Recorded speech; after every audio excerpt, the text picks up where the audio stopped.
Hello viewers, আসসালামু আলাইকুম। আপনারা যারা প্রাথমিকে শিক্ষক নিয়োগে প্রস্তুতি নিয়েছেন তাদের জন্য একটি বিশাল সুসংবাদ রয়েছে। প্রাথমিকে শিক্ষক নিয়োগ থাকছে না নারী এবং পুরুষ কোঠা।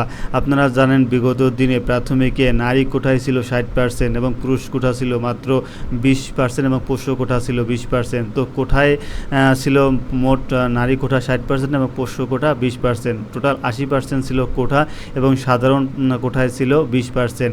তো 80% কোঠা থাকার কারণে অনেক মেধাবী স্টুডেন্ট তারা প্রাথমিক শিক্ষক নিয়োগে পরীক্ষায় উত্তীর্ণ হতে পারতেন না। তাদের জন্য এটা বিশাল সুসংবাদ। সরকারি প্রাথমিক বিদ্যালয়ে সহকারী শিক্ষক নিয়োগের পুরোটাই কোটা নির্ভর। 60% নিয়োগ দেওয়া হয় নারী কোটায়, বাকি 40%-এর মধ্যে 20% পোষ্য এবং পুরুষ কোঠা। 20% কোটা নির্ভর নিয়োগ প্রক্রিয়ায় মেধার মূল্যায়ন হয় না বলে এই অভিযোগ দীর্ঘদিনের। অনেকে 65 নম্বর পেয়েও চাকরি পেয়ে যান, আবার অনেকে 75 নম্বর পেয়েও বাদ পড়েন। আর এজন্য করা হচ্ছে নতুন বিধিমালা। প্রস্তাবিত সরকারি প্রাথমিক বিদ্যালয় শিক্ষক নিয়োগ বিধিমালা 2025-এর খসড়ায় এরই মধ্যে তৈরি করা হয়েছে। তাতে সহকারী শিক্ষক পদে নিয়োগে নারী পোষ্য ও পুরুষের কোটা থাকছে না।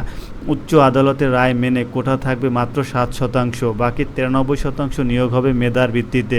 যে 7% কোটা থাকবে তার মধ্যে থাকবে মুক্তিযোদ্ধা সন্তান, ক্ষুদ্র নৃগোষ্ঠী ও প্রতিবন্ধী কোঠা। প্রাথমিক শিক্ষা অধিদপ্তর সূত্র জানায়, বিধিমালা চূড়ান্ত হলে আগামী আগস্ট-সেপ্টেম্বরে প্রাথমিক বিদ্যালয়ের সহকারী শিক্ষক পদে নিয়োগের বিজ্ঞপ্তি দেওয়া হতে পারে। গত ডিসেম্বর পর্যন্ত সারা দেশে সহকারী শিক্ষকের নিয়োগযোগ্য শূন্যপদ 8,000-এর বেশি। বিজ্ঞপ্তি প্রকাশের সময় পদসংখ্যা বাড়াতে পারে। প্রস্তাবিত বিধিমালায় উচ্চ আদালতের রায়ের পর জনপ্রশাসন মন্ত্রণালয়ের প্রজ্ঞাপন অনুযায়ী 7% কোটা ব্যবস্থা অনুসরণে প্রস্তাব করা হয়েছে। প্রাথমিক ও গণশিক্ষা উপদেষ্টা অধ্যাপক ডাক্তার বিধানরঞ্জন রায় পোদ্দার এ বিষয়ে বলেন, প্রাথমিকের শিক্ষক নিয়োগ বিধিমালা সংশোধন করা হচ্ছে। এর একটি গুরুত্বপূর্ণ সংশোধন হচ্ছে আগের কোটা ব্যবস্থা বাদ দিয়ে উচ্চ আদালতের রায় অনুযায়ী কোটা ব্যবস্থা চালু।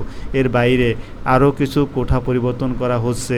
এর মধ্যে রয়েছে সহকারী শিক্ষকের মধ্যে থেকে প্রধান শিক্ষক পদের যোগ্য প্রার্থী পাওয়া সাপেক্ষে শতভাগ পদোন্নতির ব্যবস্থা করা। তো ভিউয়ার্স, এটা আপনাদের জন্য একটি বিশাল খুশি এবং সুসংবাদ যে আপনারা কোঠা থাকছে না। তো কোঠা থাকছে মাত্র 7% এবং 93% মেধায় উত্তীর্ণ হবে। তো ভিউয়ার্স, আমাদের চ্যানেলটি যদি ভালো লাগে অবশ্যই আমাদের চ্যানেলটি সাবস্ক্রাইব করবেন। ধন্যবাদ।